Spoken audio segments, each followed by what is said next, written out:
Well, hello and welcome YouTube. Mr. Robinson back here with yet another brand new, exciting video, all math-based of course. And as always, it is an honor and a privilege to be serving you here today, as it is every day here in my virtual classroom.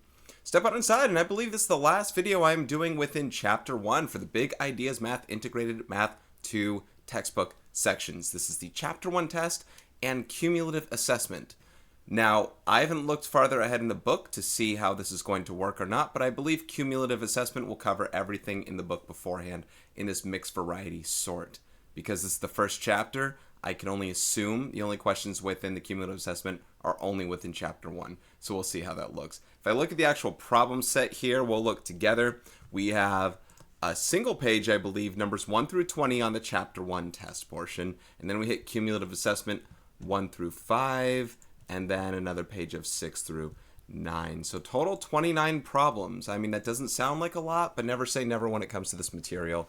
It all depends on just what kinds of questions they ask, if there are multiple parts, if I feel like I have a lot to explain. If I get stuck on anything, because I haven't done them before, I have the calculator handy as well. You'll get a link in the description section down below of the PDFs for this material, and you can see what the problem set, of course, is here as well. I wrote that before, so I wasn't sure, but now I know.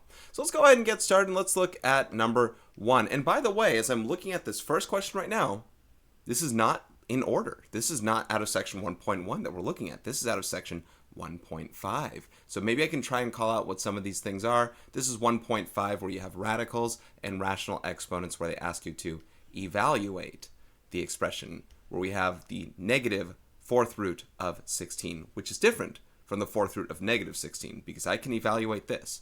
This is where you take the opposite of its fourth root. The fourth root of 16 is 2.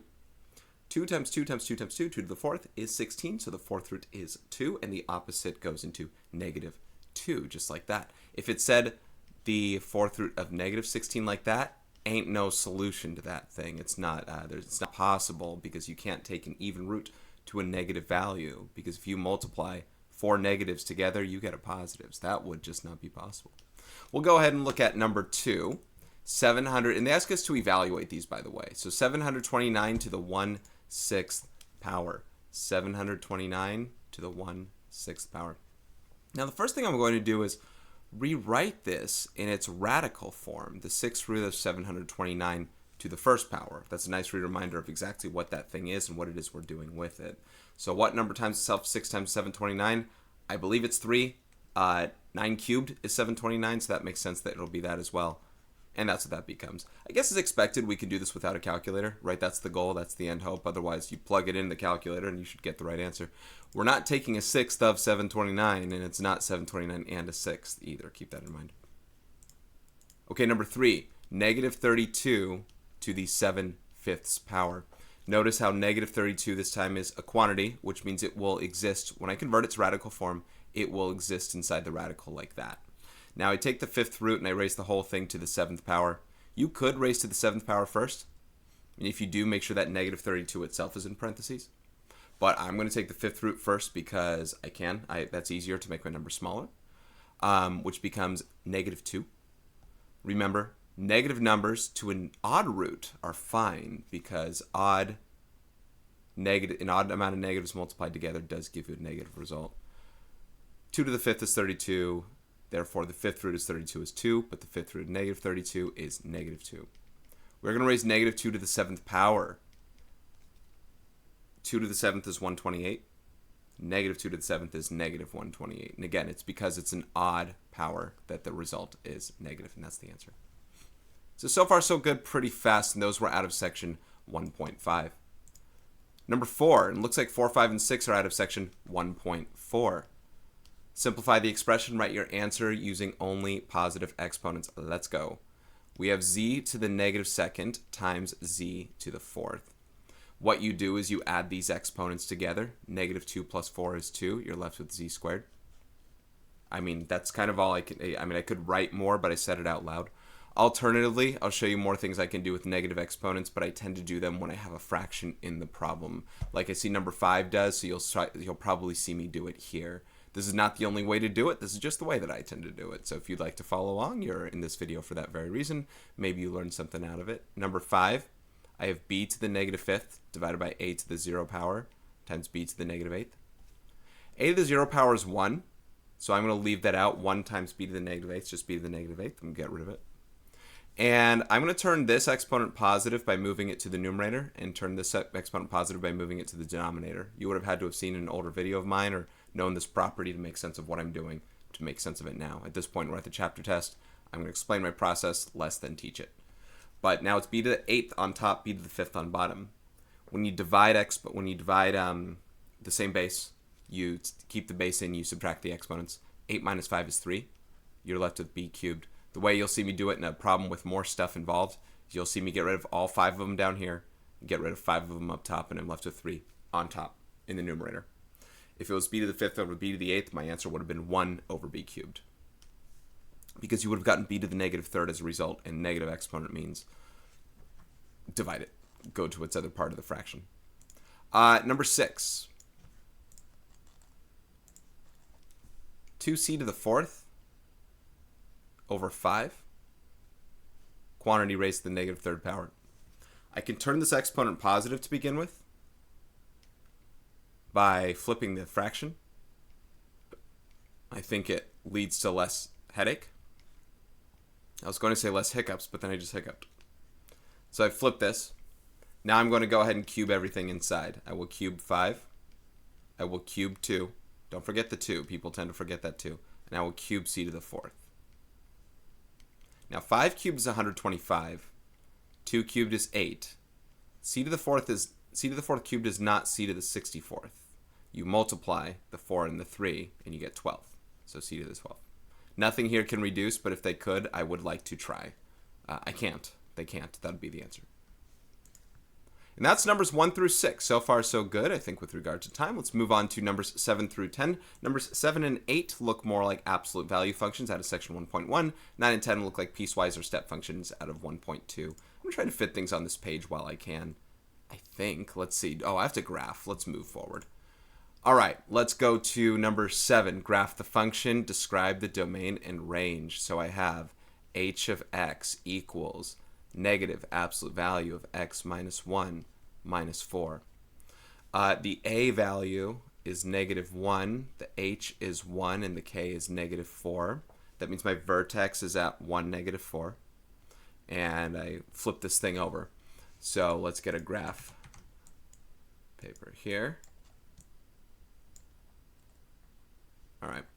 1, negative 4 is my vertex. So 1, negative 4. The negative 1 slope in front is down 1 over 1, both ways, and plot as many points as I can fit. Now, they don't say to describe the transformation, but that would be reflecting over the x-axis, no vertical stretch or compression of any kind, no horizontal, and we horizontally translate 1 unit right, and we vertically translate 4 units down. They do ask for domain and range, though, which we'll be getting into. Okay, that would be the graph. Right there. The domain. All real numbers. I hit everything left and right on this thing. Range, this goes downward from negative 4, and it includes negative 4. That'd be number 7. All right, number 8. I suppose there are 2 ways I need to describe this these days. I think at the time I only described it one way, so I'll go ahead and go for both. Because it is actually, since you're in IM2 only, it's actually assumed at this basis you haven't done factoring before, although that's how I taught it in section 1.1 at the time. So I will show both methods here. I'll start by referring to this as a horizontal stretch. In this case, your B value is 2. That's a horizontal stretch. If you've referred to that with your teachers, we're going to stretch things twice as big as before. That's one way of saying it. You'll see how this works. H is negative 3 and K is 2. So if I do go about graphing this guy here, I start negative 3, 2 is my vertex. Translate 3 left, 2 up. But everything's horizontally stretched by a factor of 2. That's what that thing here means. That's what it means inside. So instead of up 1 over 1, it would be up 1 over 2. Now you'll notice, I take this back. I screwed up. Hold on. I screwed up. Pause. This is why I don't like doing it this way. I didn't factor out, my h is not negative 3. My h is not negative 3. If I factor, I'm so sorry about this. If I factor a 1/2 out of here, then this becomes x plus 6. What you have to find out is what value See if I distribute 1/2 times 6 is 3. What you have to do is figure out what value of x you plug into here to give you 0 inside. And that's where I actually have a problem on this thing. So now, I apologize. This is now my true b value. Excuse me, this is now my true h given b. B is still 2, but h is -6. Sorry about that, and k is 2. I got so hyped by doing a horizontal stretch with you guys that I negated the idea of factoring altogether. You guys probably wouldn't know to factor, but you can still set that equal to 0 and solve for x, and you'd get -6, not -3. All right, so we're translating 6 left and 2 up like that. There's part of that horizontal stretch component. I suppose you can still do that. You can go 3 left and 2 up and then stretch it twice as far. And that's probably what they want you to do. That's okay. I'm going up 1 and 2 left and right. Like that. Up 1 over 2. That's my horizontal stretch. So I don't prefer to do it this way. You know, like I said, they probably do the translation first and then the stretch second. It's kind of, it's really hard to talk about when I have a way different philosophy on it. But again, depends on when it's taught. You guys haven't learned factoring yet. But even still, I'm allowed to disagree. Domain is all real numbers. And range is y is greater than or equal to 2. Let's talk about the other version of this. I take this equation and I continue by factoring that 1/2 out right here. Excuse me. The absolute value of this times that. The absolute value of 1/2 is 1/2, and it comes out like that. The a value now is 1/2. And you can still see that I would use that like a slope. It's a vertical compression by a factor of 1/2. Everything shrinks. So instead of up 1 over 1, it's up 1/2 over 1, or up 1 over 2, just like this. You get the same graph. So these can be a little complex. You can ask questions in the comment sections. If you do have more, I do want to move on. There are questions like it that we've covered. I just feel bad that I didn't do something right at the beginning because I stretched first and translated second. All right, number 9 and 10, we have piecewise functions where we're going to be graphing, but this is more out of section 1.2 than 1.1. We have y equals 2x plus 4 when x is less than or equal to -1. And we have y equals 1/3 x minus 1 when x is greater than -1. Okay. Hopefully, hold on, let me see if you can see all this. You can see enough, I think, of what we need. So, I'll do these with different colors here. I'll do this blue and this green to start with. I'll probably turn it all into black and white after. -1. Sorry, let's graph y equals 2x plus 4. So, going to rise 2, run 1, etc. But we're only going to the left of -1. So these points won't actually count. Actually, this one won't count either. Let's go down 2 over 1 like that. And these points will count from -1 onward. So let me thicken these ones out and get this part of the graph. -1 is also a part of this portion of the graph. You can see it's less than or equal to -1 on x. So I can get these guys here. And that part of the graph will be counted, not these. But I did want to use that +4 y-intercept to start this thing and get the right idea of where it goes. Let's get the green one now. 1/3 x minus 1. So -1's the y-intercept like that. And we'll do a rise of 1 and a run of 3. Like so.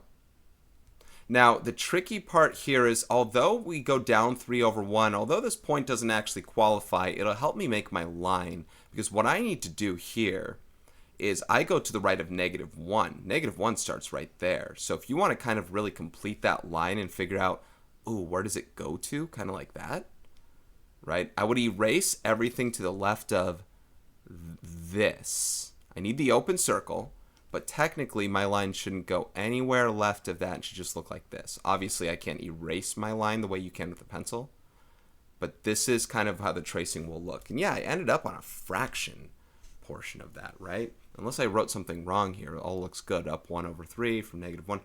And that ends up being your piecewise function for all of that there. So let me black and white this thing. Okay. Domain and range. Let's look at it. Your domain, I mean, we can look at based on the graph. Domain is all real numbers. I do hit everything left and right on x. I even hit -1 right there. The range, The highest, I think I hit everything. This thing goes up forever, it goes down forever. There are no gaps as far as y's that are hit. I hit y equals negative 1 1/3 right here and all that. I also got all real numbers for this one. It goes up and down forever, and it hits every y in existence that you can think of. If you want to counter that somehow, or you want to dispute that, I can, if you want to dispute that, I can counter that for sure. All right, number 10. Let's graph this step function. We got y equals, let's take a look. We have 1, 0, -1, and -2. If we're between 0 and 3 on x here, between 3 and 6, I'm going to guess 6 and 9, and 9 and 12, yeah. I won't fully be able to fit the last one on the graph. I'll kind of stretch it out beyond it. I hope that's okay. So let's take a look. Because this is the scaled graph stuff I have. Sorry, this is just what I'm going to use. Okay, so we're going to go -1 from 0 to 3. So from 0 to 3 on x, we hit y equals -1. We hit 0 from 3 to 6, like that. We don't include 6. We hit, we hit +1 here. Let's do that again. We hit +1. You were probably yelling at your screen. We hit 0 here from 3 to 6. We hit -1 from 6 to 9. And then we hit -2 from 9 to 12. Now I still have to connect the dots. I'm going to be using the line tool for that. So pardon me. So it should look like that as a step function. There.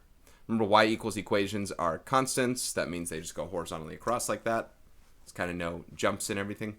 But it looks about like that. That's as much as I'm going to be able to get. Domain. Ooh, let's move this over.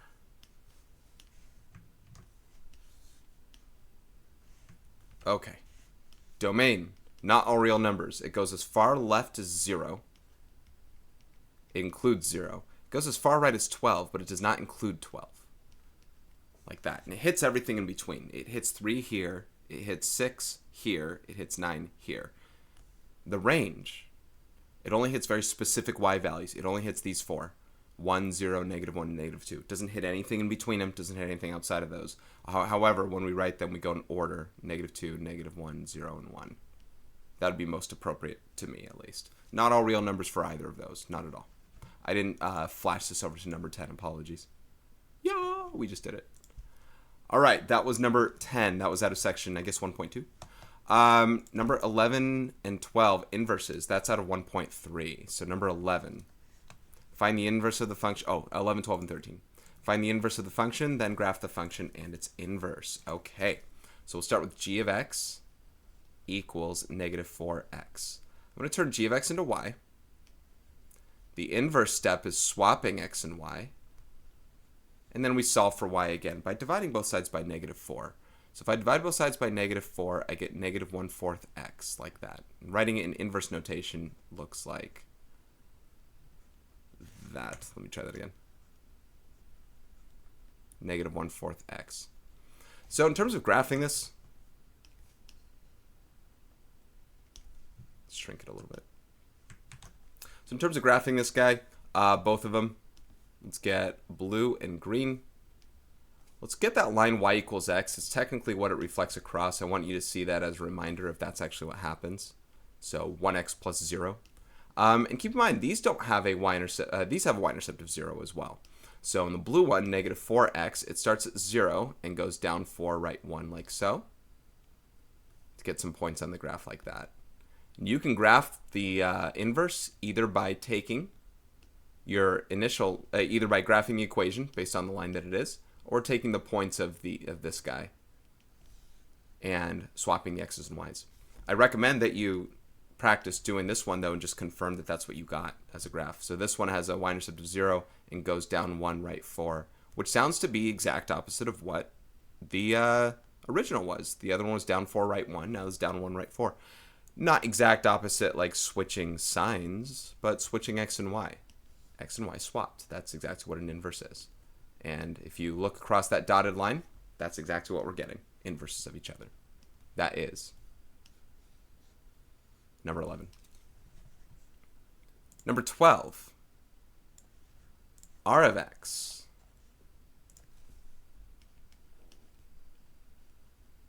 equals 3x plus 5. Turn it into y, and swap x and y for the inverse step.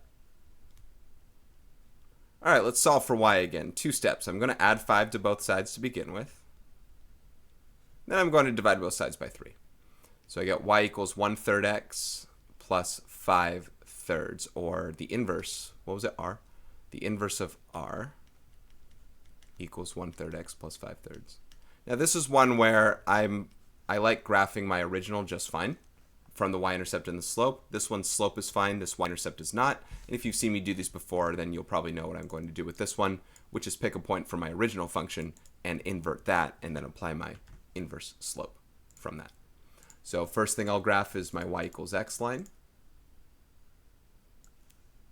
like so. Close enough. And then here I have 3x plus 5, so up 3 over 1 and down 3 left 1, like that.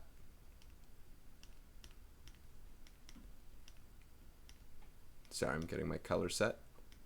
Then I have that guy right there.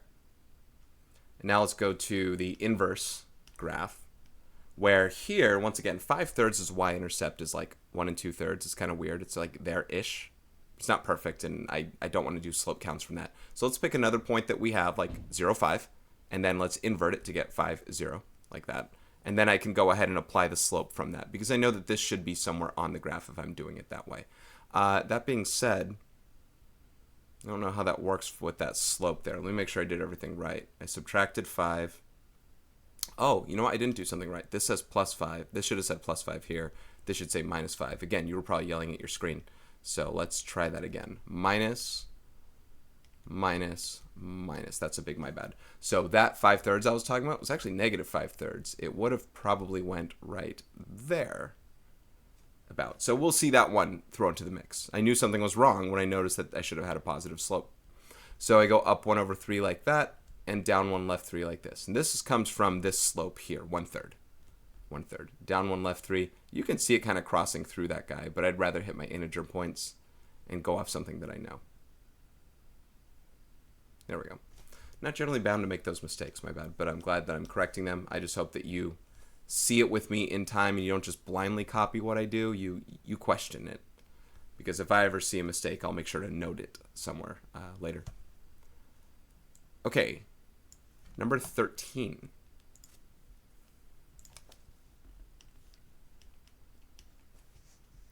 V of x equals negative 3/4 x minus 1/3. All right, let's make sure we write it correctly this time. Negative 3/4 x minus 1/3. All right, the inverse. Let's swap x and y. Negative 3/4 y minus 1/3. Okay. I'm trying to think how I'd want to do this one best. Like, do I want to bust fractions now? I could. I'll keep the fractions as they are for now and see how they look. If I add 1/3 to both sides, I get x plus 1/3 equals negative 3/4 y. Let's slowly go through this part, make sure we feel good on it. I'm going to multiply both sides by the reciprocal, negative 3/4, multiply to get negative 4/3. But then that means this guy here is going to multiply by negative 4/3 like that. So now this will, 3 over 3 is 1, negative 4 over negative 4 is 1. And now you have y equals there, and this is negative 4/3 x. And remember, this distributes just like the other one, divided to both parts. And then this is minus 4/9, like that. So that should be the result of that guy. Or inverse of v. Inverse of v equals negative 4/3 x minus 4/9. Once again, a very strange y-intercept when all said and done, but I don't really care about it as long as I feel like I'm going to the right stage of the problem. I'm going to shrink it a little more, though. Like that. So let's do the original. Well, both of them kind of suck because neither of them have a... Oh, dear. Both of them have weird fraction y-intercepts. So you might ask, what do you do in a situation like this? I think you just deal. I think you just deal. Negative 4/9 is really close to like negative 1/2. Who's going to know one way or the other what I actually put? Let's see if there's a way of discussing this best, because even the 3/4 fraction doesn't ever hit an integer for me. So listen, it's not a great problem when it comes to graphing unless you change the scale in a certain way. You change these by ninths or something, but my scale obviously doesn't have that. So I have a negative 1/3 y-intercept, and just from here, we just got to be careful. We go down 3 and right 4, and just make sure you're a third down from, you know, whatever we would have been at instead of 0, I guess, right? Down 3, right 4, and just be a third down from that. Up 3, left 4, be a third down. So that's just how I'm going to have to deal with it. My third looks more like a quarter sometimes. Who's to say? Who's to argue? So that's the graph. The question is, does my other graph look good enough? Did I make my inverse equation correct so that it looks good enough on the graph when I try and rough it out? That's the question. Let's see. That was blue. And I didn't make my y equals x dotted line yet. I'll do that at the end. Negative 4/9. Listen, it's really close to this here as well. You know, it's about negative 1/2. So it's really close to that. So down 4 and over 3, about less than halfway down there. Down 4 over 3. And up 4. Let's see. 1, 2, 3, 4. Left 3. It's going to be up a little bit like that. So hopefully this is okay. Or hopefully you weren't assigned the problem. I don't know. If this was a point slope form and I knew a specific point that hit one of these sets, I'd be pretty good about it. When you look at this, they look good. You'd have to understand how inverses work as far as swapping x and y. If you look across this diagonal line, you'd say these are pretty symmetrical. I guess. I don't know if I messed up. I think they're supposed to look pretty close. Let's see if I can get this line a little more. There we go. I think that looks a little better. Okay, I'm going to go with it. I think the equation's right to my knowledge. I'm just saying I hope the graph looks good enough and convincing. All right, that was some inverse 1.3 stuff. Let's go to number 14 and 15 and some others below. Let's see. Use the equation to complete the statement A blank B with the symbol less than, greater than, equal to. Do not attempt to solve the equation. Okay. Yeah, it's an infinite number of solutions, if you will. 5 to the A power over 5 to the B power equals 5 to the negative thirds power. Listen, if A was 0, B is 3. If A was, 10, B is 13. So that's why they're saying don't attempt to solve. In order to get a negative here, you're subtracting A from B, right? A minus B is negative 3. Therefore, B would have to be a greater value, assuming B is like a positive, or not positive number, but when you're subtracting, I don't know what I'm saying there. A has to be less than B in that case to get that negative going. Absolutely. Number 15.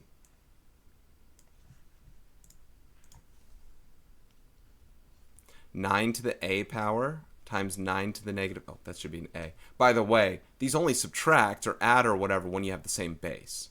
So, same base of 5 and same base of 9 here times 9 to the negative B equals 1. Now, you might imagine and ask yourself, how would I get this as a base of 1 when these were 9s? Well, 1 is also 9 to the 0 power. So, you need this to become, A plus negative B has to equal 0. Right?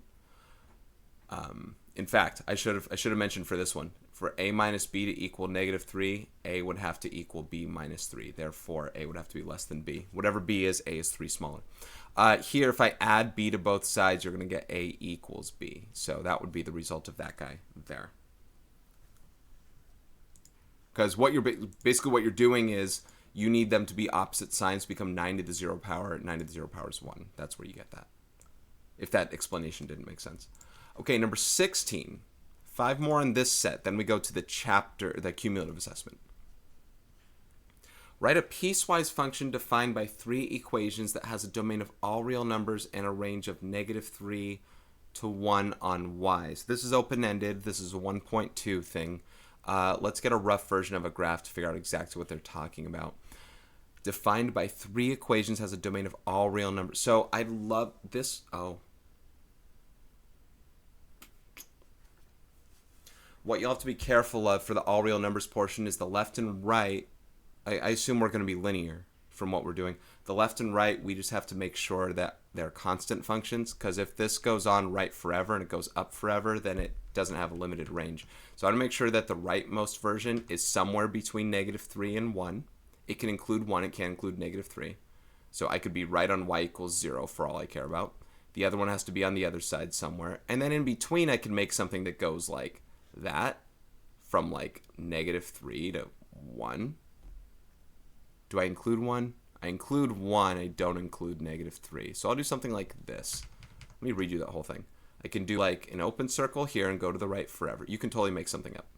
So I'm going to get some sort of y equals 0 business. But up above there at y equals 1, I'll have a closed circle. And then over here, I'll have an open circle at -3. And then something on the other side right here. That's da-da-da. So -3 here and 1 here. Okay, so let's do it.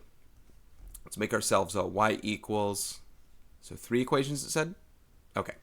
First equation, let's do at -2, when x is less than or equal to, let's say -1. Now, this other one, I have to make some sort of equation. I want to rise from -3 to 1, so I want to rise 4, and I can run however much I want. Let's 5. Oh, I want a good y-intercept. Let's not do -1 then. Let's do, I can't think of this well in my head. What would be, how do I rise 4 and run, how about I rise 2 instead? Rise 2. Let's just rise 2 and run 1. So 2x minus, I'm at -3 now. If I go up 2 over 1, I'll be at -1. So 2x minus 1. I'm making up my own thing. When x is between -1 and, I have to go to 1 next, so 1. So if I go up 2 over 1, I'm at -1. If I go up 2 over 1, I'm at +1. So like that. And then y equals 0 when x is greater than 1. That should work. Now, I could have made it, you kind of need the middle one to be its restricted set. If you need the domain of all real numbers still, it still needs to hit this floor and ceiling somehow, I think, because even if you had these at the top and bottom in any sort of way, it still had to hit everything in between. So I think that's kind of one of the better versions of what you could have. These numbers could be anything, -2 and 0. They could have been anything between -3 and 1. It couldn't have been -3. But that should work. It works. Number 17. A rock band releases a new single. Weekly sales, S, in thousands of dollars, increase and then decrease as described by this function. Where T is the time in weeks. So we have the amount of dollars they make, in the amount of thousands of dollars they make is based on T weeks, like this. I can already say everything about the problem that I think I want to know. Let's see what they ask. Part A, graph S. Describe the transformations from the graph of f of x equals absolute value of x to the graph of S. All right. I'm going to use more of a generic version. So this has a vertex at 20, 40. I think that's an important aspect to bring about here. And that's the top, because this thing flips over. 20, 40, that's its maximum. We'll interpret what that means in a bit. I'm sure they're going to ask us to do that in part B, but we're going to interpret what that vertex means or what we're doing with it. And then it goes down 2 over 1 both directions. That's kind of the concept of this thing. So down 2 over 1 here, and down 2 over 1 like that. That's, again, the idea of the graph.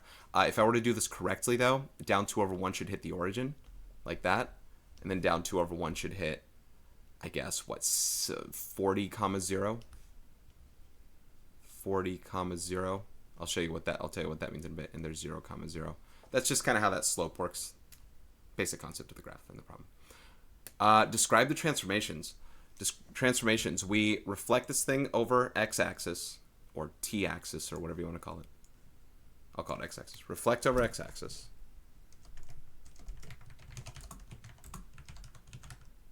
Vertically stretch by a factor of 2. And translate 20 units right, and 40 units up. It's my story, and I'm sticking to it. Okay. Part B, identify and interpret the vertex in the context of the problem. So the vertex states, 20 comma 40, that's when they maximize sales.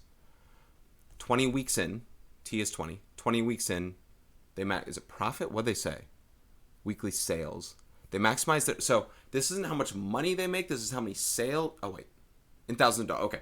This isn't how much money, it's not like they're making money and losing money. It's that in this week, this is how much money they made. So you add this to the previous amounts, but that's the maximum. So I can say in week 20,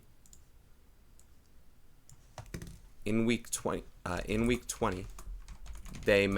rock band maximized their amount of sales dollars, or sales dollars with 40,000. Remember, this was in thousands of dollars. So they made $40,000 that week. And in week 19, they probably made 18,000 because it's down 2,000. In week 21, they also probably made 18,000. But you add those together, right? That's how that stuff's working. And that, I guess it makes sense. There's word of mouth spreads and whatever. It's probably not a perfect model. Word of mouth spreads for a while, and then it peaks out at week 20, maybe at a couple concerts or something, and then the wind dies down. Everyone starts buying it, and it's not as new. You start going to other things. I mean, that's just the concept of that model. That's why it doesn't go up forever. It's why it doesn't go down from the beginning forever. Everything's different depending on what you're doing. Okay, number 18. The speed of light is approximately 3 times 10 to the 5th kilometers per second. The average distance from the Sun to Neptune is about 4.5 billion kilometers. How long does it take sunlight to reach Neptune? Write your answer in scientific notation and standard form. I think this was 1.4. I think. So speed of light is 3 times 10 to the 5th kilometers per second. Sorry if I said 10.5. I feel like I said that. The average distance from the Sun. So this is speed.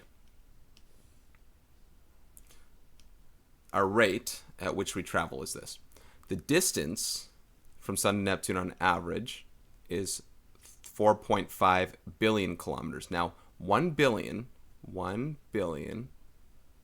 equals 10 to the 9th. So just so you know. So we're going to do 4.5 times 10 to the 9th kilometers.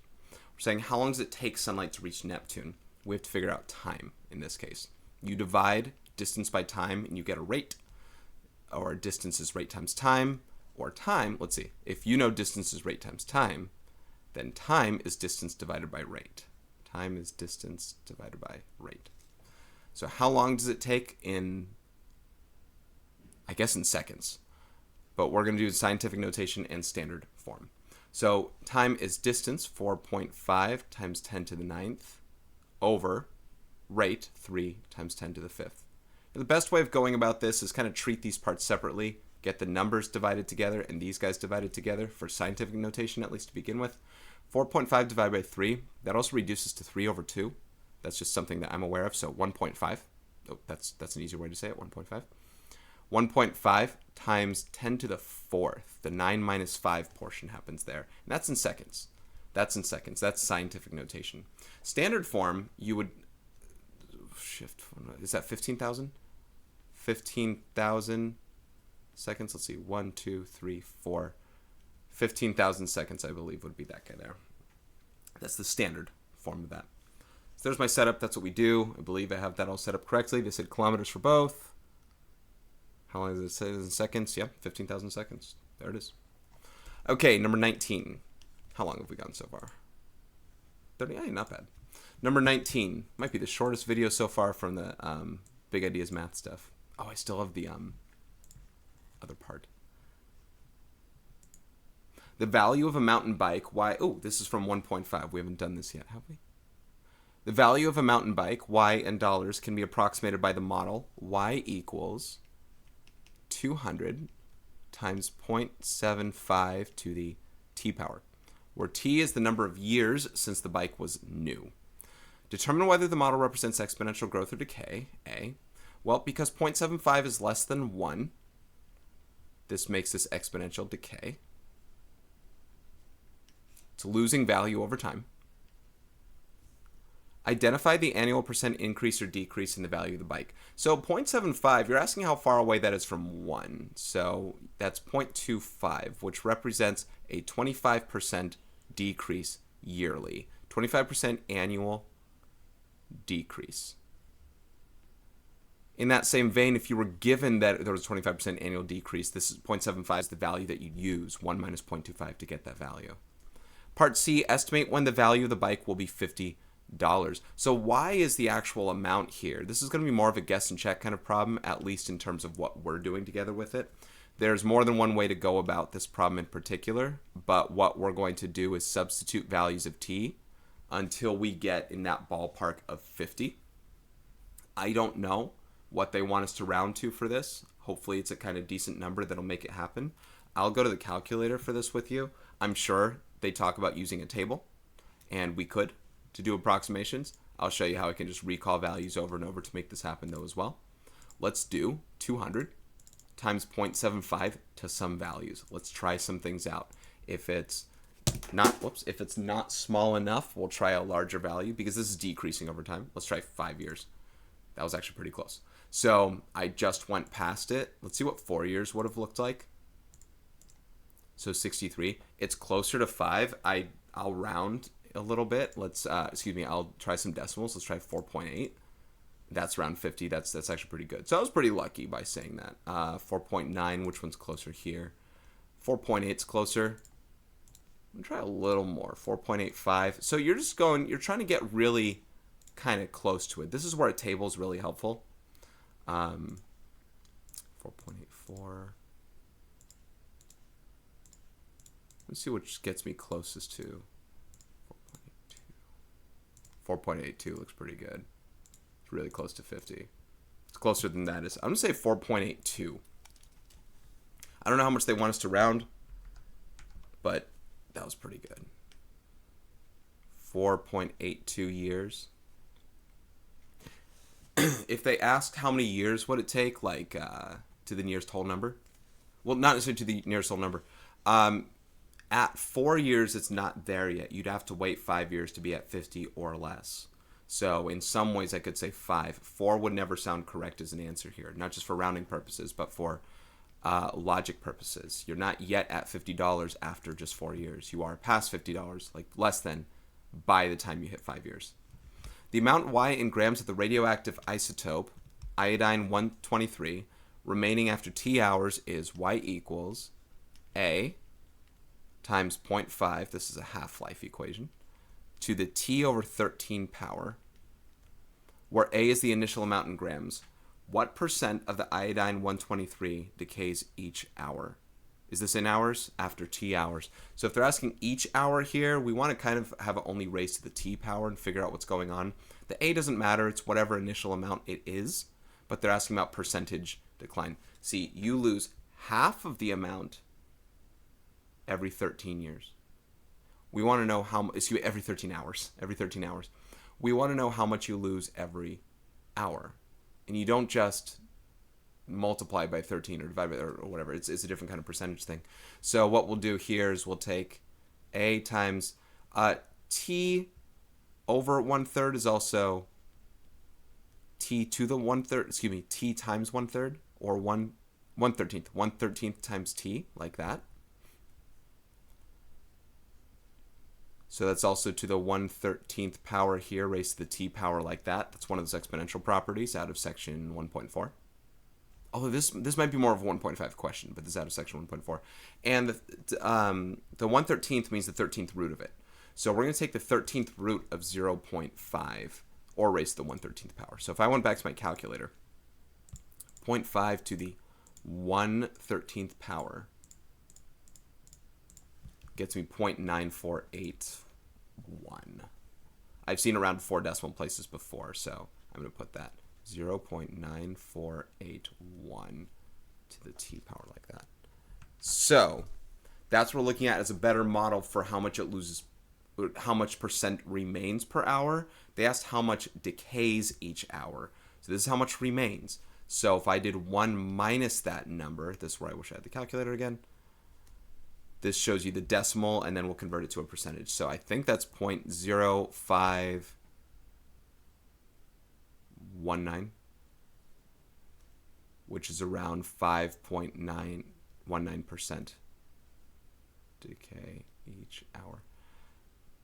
So as far as steps go, you're making sure it gets raised to the t power first by using exponential properties. Just the t, just to do an each hour bit for percentage. This is the percentage that remains every hour afterward, about 94, 95%, whatever. So how much is lost every hour with that? 5.19%. You lose 50% every 13 hours. Okay, and that is it for the chapter test portion, the 1 through 20. Let's now go to the cumulative assessment where there are 9 questions on these. And let's start. Fill in the exponent of x with the number to simplify the expression. So we have x to the 5/3 times x to the negative first, that's times the cube root, oh, I see what they're doing here, times the cube root of x over x to the negative second times x to the 0. I'm interested to see if there's, I know it's cumulative and this is the only chapter, but I wonder if there are any prereq questions, like things from previous years, like Big Ideas Math, Integrated Math 1, that show up here. We'll see. So far, not yet. Equals x to the what power? Well, I'm not guessing and checking. I'm going to work this stuff out a little bit. We got to simplify it. We got to work it out. X to the 0 is 1. I'm going to kind of get rid of that one. X to the negative second, I'm going to bring up here and become x to the positive second. X to the negative first, I'm going to move down and become x to the first power. And it's all about a common denominator, I think, at this point. I have x to the 5/3 here. I'm going to do times x to the second power. Now I'm going to change that in a second. And this is x to the 1/3 power, that guy. This is all divided. Actually, I'm not going to change it. 5/3 plus 1/3 is 6/3, which is 2. So that becomes x squared times x squared over x, or x to the 4th over x. And remember, x means x to the first power. That's what this was. X to the negative first became x to the positive first. And that becomes x cubed. So that number is a 3. That's the value that goes inside there that makes this all work out the way that it was. So I had a common denominator here, 5/3 plus 1/3 to get 6/3. 6/3 is 2. I got x squared times x squared. You add those exponents to get x to the 4th. Subtract these exponents to get x cubed. Cube root of x was x to the 1/3, and negative exponents turn positive by going in the different part of the fraction. That's out of section 1.5 and 1.4 a little bit. Question 2. Fill in, ooh, I like these. Fill in the piecewise function with a negative plus less than so that the function is represented by the graph. So we have, these are kind of like fill in the blanks, and it looks like I have some multiple choice and things after that. Maybe all the cumulative assessments do that. I have no idea. I haven't done one before. I'm sight reading along with you guys. Y equals, what am I doing? Y equals 2x blank 3 if x is blank 0. And y equals 2x blank 3 when x is blank 0. So if you look at the original, the left side is generally what they refer to first. So that's when x is less than 0. If you notice here, we're talking about, here's the y-axis. That's when x equals 0. To the left, open circle means x is less than. Here's where y equals 2x plus 3. The y-intercept is 3.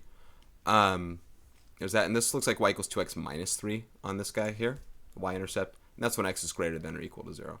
Not much more to talk about. That's just what the piecewise function has on these. They could get much more difficult, and that one really wasn't in comparison to what others are, especially if they're not on that axis, if they give you less information. All right, number 3, which graph represents the inverse of the function f of x equals 2x plus 4? There are 2 ways we could do it. We could look at what 2x plus 4 looks like and swap it out, or we could take its inverse. Y equals 2x plus 4. Take the inverse x equals 2y plus 4. Subtract 4 from both sides, and divide both sides by 2.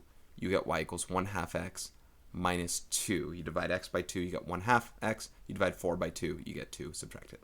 So that is inverse of your function equals 1/2 x minus 2. Which graph has that? A y-intercept of -2 and up 1/2. It's not A. It looks like B. It's not C. It's not D. So looks like B would be our answer there. I'm not redrawing the graph. There it is. Oh, I didn't go to this number 3. But I'm about to go to number 4. That question is out of 1.3. Number 4. Let f of x equal absolute value of x and g of x equal -4 times x plus 11. Select the possible transformation of the graph of f represented by the function g. Okay, there's more than one answer to this, potentially. It says possible ones. So we got f of x equals absolute value of x. Let me do it in an open-ended way first and see if I get the same answers as those. I mean, I should. Might use different words. So the original is just the parent function. We do a reflection, a vertical stretch, and a horizontal translation. So the 3 things I would say are reflect over x-axis, and I think they say reflect in the x-axis, but that's okay. Reflect over the x-axis, vertically stretch by a factor of 4, and translate, horizontally, translate 11 units left. So let's see where those 3 exist in some capacity. I'll write those letters that match up with what they are. Reflection in the x-axis, A. So it looks like A is part of it. Reflection in the y-axis, no. Absolute value, I'm not saying they don't, but it's not B. Let's just say that. Horizontal translation, 11 units right. No, we go 11 units left, so that looks like D. So we got D. And then, oops, something happened to my marker. And then horizontal shrink by a factor of 1/4. No, vertical stretch by a factor of 1/4. Or by 4, excuse me. So that's F. A, F, and D. Okay.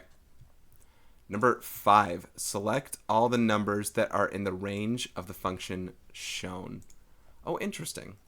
So graphing this would probably be preferred to make sense of what we're looking at here. Let me get a graph scale. Graph's not required, but graph is suggested.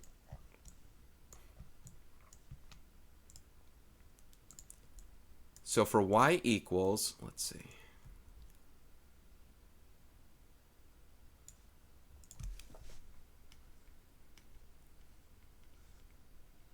So we got absolute value of x plus 2, then plus 3. X is less than or equal to -2. And then 1/2. Okay, so the first guy, well, they're all together. X plus 2, -2, 3. So here's my vertex, and we're going to rise 1, run 1. Well, this only when x is less than or equal to -2. This is -2. So I'm only going to rise 1, run 1 to the left side here. Nothing on the right applies for this graph. So there's this portion of the graph. Just going to do a rough sketch with the, oh, maybe I should use the line tool.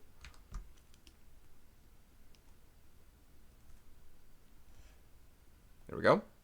There's that part of the graph. And then 1/2 x plus 3 when x is greater than -2. So plus 3 here. Down, so up 1, right 2. And down 1, left 2. That's going to have an open circle there. And we're going to go up and to the right like that. Okay. Which values are in the range? So range is y values. Does 0, well, so the range to this, the actual range is y is greater than 2.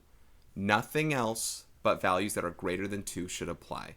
So does 0 apply? No. 1/2? No. 1? No. 1.5? No. 2? Yes. Excuse me, 2? No. I don't know why I said that. 2.5? Yes. 3? Yes. 3.5? Yes. 4? Yes. As long as it's greater than 2, it's a part of this range, unless I graph something wrong. That looks exactly like the problem and what the graph is. So yeah, 2 doesn't apply. Anything above it looks like it's hit within the range, and so those ones do apply like that. So hopefully the ones I circled make sense for that. All right, 6 through 9, here we go. Number 6, finally a graphing one with this guy. Select every value b for the equation y equals b to the x.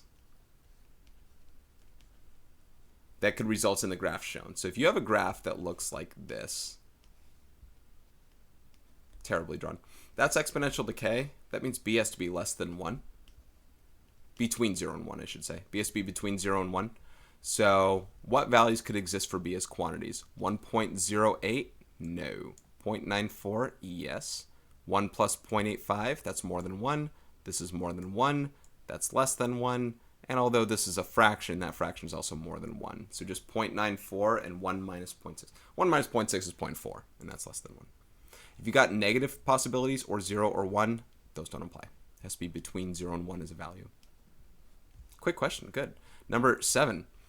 So cumulative assessments are really matching multiple choice fill in the blanks. I think they just assume that it might have been a while since you've seen it. That doesn't make them easier or harder, but the answers are presented a little more accessibly. We have to do all these. Describe the transformation of the graph represented in each. They say transformation, so it sounds like it's just a single one. That's not true. So on part A, looks like it has 3 transformations. So part A, we reflect over x-axis. And then we translate. Oh, look at the scales. The scales go by 2s. Translate 2 units right and 4 units down. The scales go by 2s, so be careful there. There's A. B. Let's look at B together. So B, these ones aren't as easy as they look because I can't tell where I guess it's just going up 1 over 1. The last one was 2 because they're hitting those halfway marks, but halfway between 0 and 2 is 1. Half of 2 is 1. So it looks like it's just translations. It looks like it goes 3 left and 2 up, and that's it. It's obviously not a reflection, but I don't think there's a stretch or compression either. So translate 3 units left and 2 units up. See, it's these kinds of problems that a previous textbook of mine that I would always complain about because these aren't as accessible to people when it comes to like suddenly you're changing scales, and we haven't seen a problem with changing scales. So you just have to be very careful. Now this one, it's flipped over, no translations, but you can see there's a vertical stretch. It goes down 4 and over 2, but that's the same as down 2 and over 1. So it's a vertical stretch of 2 by a factor of 2. We're going to reflect over the x-axis, and then vertical stretch by a factor of 2.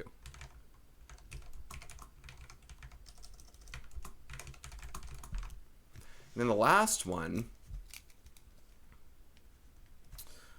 that's not on the origin. I couldn't tell you. I'm going to guess it's a quarter way from 0 to 2 is my guess. I'm going to guess it's halfway from like 0 to 1. It's a translation of a half. I have a feeling they'd want to describe this as compression though. So there's probably more than one way you can talk about it. Can we tell how much it's stretched though? That's the only part I don't know. I'm guessing that's an up 2 over 1 like that. So I think it's a vertical stretch by a factor of 2, which is another way of them saying horizontally compress. So let's talk about this in either 2 different ways. Either you do translate 2 units right and then horizontally compress by a factor of 1/2. That's my guess in what they'd want. Or vertically stretch by factor of 2 and then translate 1/2 to the right. Now the reason I mentioned the translation first, translate 1 unit right. 1 unit right. The reason I mentioned the translate on this one first is because I go 1 unit right and then I compress it by a half, so it goes 1 over. And then compressing by a half means it'll now go to the 1/2 mark. Here, if I say to translate 1/2 after, then I don't have to deal with that part. So I think that's it. I guarantee you this is what they'd have as a thing in the key because they talk about horizontal compresses and stuff. I don't as much. Kind of a weird question there. I didn't really give the circle for number 8. Sorry about that. But the last one we're about to do here is number 9. And then we're not going to beat the hour mark, are we? Which the expressions are equivalent? 32 to the 3/5. I won't actually beat it because I got a closure thing. But 32 to 3/5. Okay, let's call this an A, if you will. Is this the same? Yes. because the 1/5 multiplies by 3 and you get 3/5. Those are the same. 2 to the 5th. 2 to the 5th. It's not the same.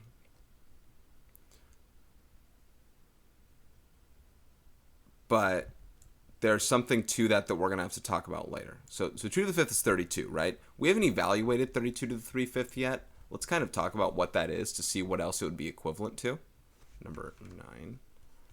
32. I just missed the hour mark, my bad. So that is the 5th root of 32 cubed, which is 2 to the 3rd power, which is 8. So not 2 to the 5th, but 2 to the 3rd. This would be the same as the other. No. This is a totally different one, actually.